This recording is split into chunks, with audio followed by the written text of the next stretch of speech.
अवधूत चिंतन श्री गुरुदेव दत्त. श्री स्वामी समर्थ. जय जय स्वामी समर्थ. नमस्कार प्रेमळ स्वामी भक्त हो. तुमचं आपल्या महाराजांच्या भक्तिमार्ग एक मार्ग स्वामी सेवेचा या यूट्यूब चॅनलवर मनापासून स्वागत.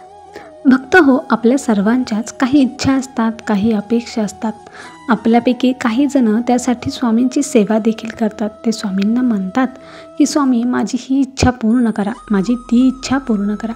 असे काही भक्त स्वामींना साकडे देखील घालतात आणि स्वामींची सेवा देखील करतात. आणि जर ते तुम्हाला मिळाले नाही तर तुम्ही देवाला दोष देता. परंतु कधी तुम्ही हे पाहता की तुम्ही जे प्रयत्न केले ते प्रयत्न त्यासाठी पुरेसे होते का की अजून थोडे प्रयत्न तुम्हाला करायला हवे होते. आपण या सर्व गोष्टी जाणून न घेताच देवाला दोष देऊन मोकळं होतो.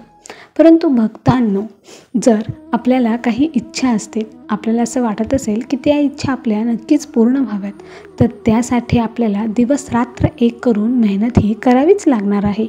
जेव्हा आपण खूप कष्ट करतो आणि आपण जेव्हा देवाकडे प्रार्थना करतो की देवा मी जी काही कष्ट केले आहे किंवा मी जी काही मेहनत घेतली आहे त्याला तुम्ही फळ द्या किंवा त्याला तुम्ही यश द्या, अशी जेव्हा आपण प्रार्थना करतो तेव्हा नक्कीच आपल्या प्रयत्नांना यश हे मिळतच असते.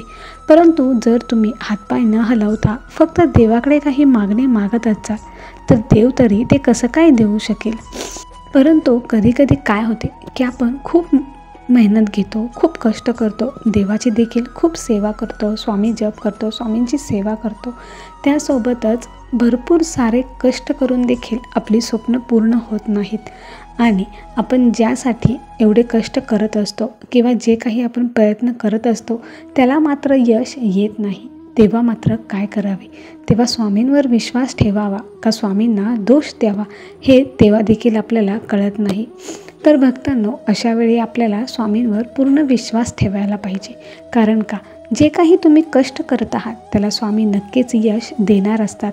परंतु त्यासाठी योग्य वेळेची गरज असते. आणि एकदा का योग्य वेळ आली की स्वामी तुम्हाला ते सुद्धा देत असतात जे तुमच्या नशिबात सुद्धा नसते. तर असाच एक जळगावमधील ताईंचा हा अनुभव आहे. आपल्या भक्तांचे अनेक अनुभव पाहून त्या ताईंना देखील असं वाटलं की त्यांनी देखील त्यांचा स्वामी सेवेतील अनुभव इतर स्वामी भक्तांपर्यंत नक्की पोहोचावा, म्हणून ताईंनी आपल्याला हा अनुभव पाठवलेला आहे.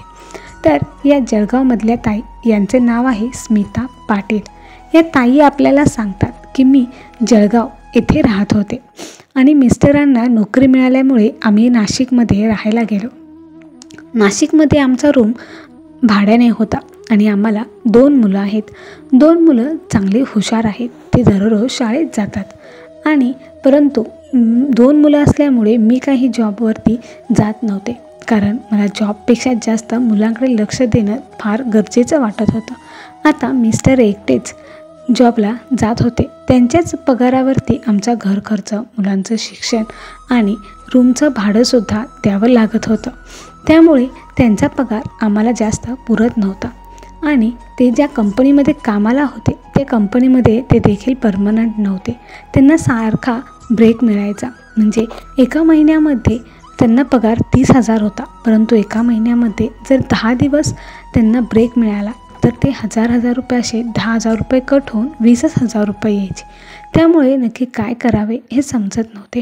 सारखा मिळणारा ब्रेक आणि त्यामुळे कमी पगार आल्यामुळे मुलांचं शिक्षण, घर खर्च आणि रूमचं भाडं असं काही आम्हाला काही जमत नव्हतं. म्हणजे आम्हाला ते पुरवता येतच नव्हतं.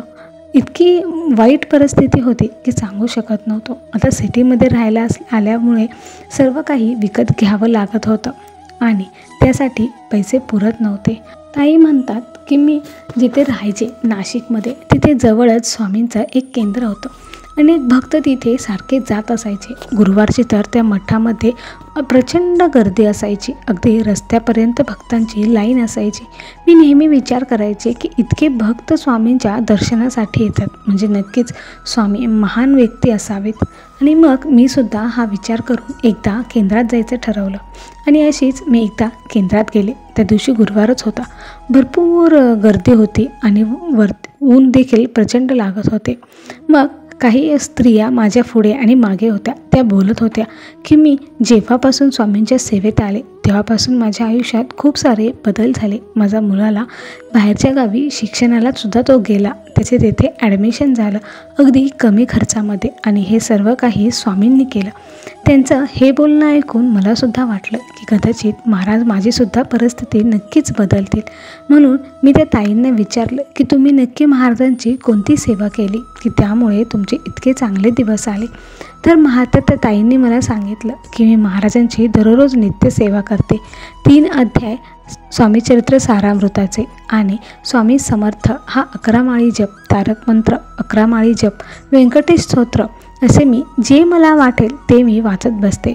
परंतु नित्यसेवेमध्ये 3 अध्याय स्वामी समर्थ जप आणि तारक मंत्र मानसपूजा हे नित्याने करावेच. आणि जे काही स्तोत्र तुम्हाला म्हणायचे असतील ते देखील तुम्ही म्हणू शकता. तर मग मी पण महाराजांची नित्यसेवा करण्याचं ठरवलं आणि स्वामीचरित्र सारामृत हा परमपवित्र ग्रंथ एकदा बाजारातून विकत घेतला आणि घरी आले. फक्त माझाच घरामध्ये देवावरती विश्वास होता. मिस्टरांचा माझा कसलाच देवावरती विश्वास ठेवत नव्हते. ते म्हणायचे की हे सर्व देवभोळे लोक आहेत, यांच्यावरती विश्वास का ठेवायचा असे म्हणायचे ते आणि पूर्णपणे देवाला झटकारायचे. हे मला पहिल्यापासूनच माहीत होतं. मग मी दररोज महाराजांची नित्यसेवा करायला लागले आणि असंच गुरुवारी मी महाराजांच्या केंद्रामध्ये गेले. आता दररोज स्वामींची सेवा करत असल्यामुळे माझा स्वामींवर पूर्ण विश्वास बसला होता. मी दर गुरुवारी महाराजांच्या केंद्रामध्ये जात होते. अशीच एकदा केंद्रामध्ये गेल्यानंतर मला महाराजांच्या 11 गुरुवार, 21 गुरुवार, 108 गुरुवार ह्या व्रताबद्दल समजलं. म्हणून मग मी 21 गुरुवार करण्याचं ठरवलं आणि पहिल्या गुरुवारी मी सकाळी लवकर उठून महाराजांची पूजा वगैरे मांडून पूजेला प्रारंभ केला. हा माझा पहिलाच गुरुवार होता. घरामध्ये खूप छान आणि प्रसन्न वातावरण वाटत होतं. मिस्टर मात्र काहीही बोलत नव्हते, कारण त्यांना मी स्वामींची सेवा करत होते हे फारसं आवडलेलं नव्हतं. मग पुढे अशीच मी स्वामींची नित्यसेवा करत राहिले आणि 21 गुरुवार मी करतच राहिले. हळूहळू 1 महिना झाला, 2 महिने झाले आणि माझ्या मिस्टरांचे जे त्यांना कामामध्ये म्हणजे त्यांच्या जॉबमध्ये जो काही ब्रेक मिळत होता तो सुरुवातीला 10 दिवसाचा मिळत होता. परंतु हळूहळू तो ब्रेक 2-3 दिवसावरती यायला लागला होता. आम्हाला स्वतःचे घर पण नव्हते. आता सुरुवातीला 20,000 रुपये पगार येत होता. आता तो 20,000वरून 27-28,000 असा येत होता. त्यामुळे आता आमचे चांगले दिवस थोडेसे सुरू झाले होते, कारण आता थोडे पैसे साईडला देखील पडत होते, म्हणजे थोड्या पैशांची बचत देखील होत होती.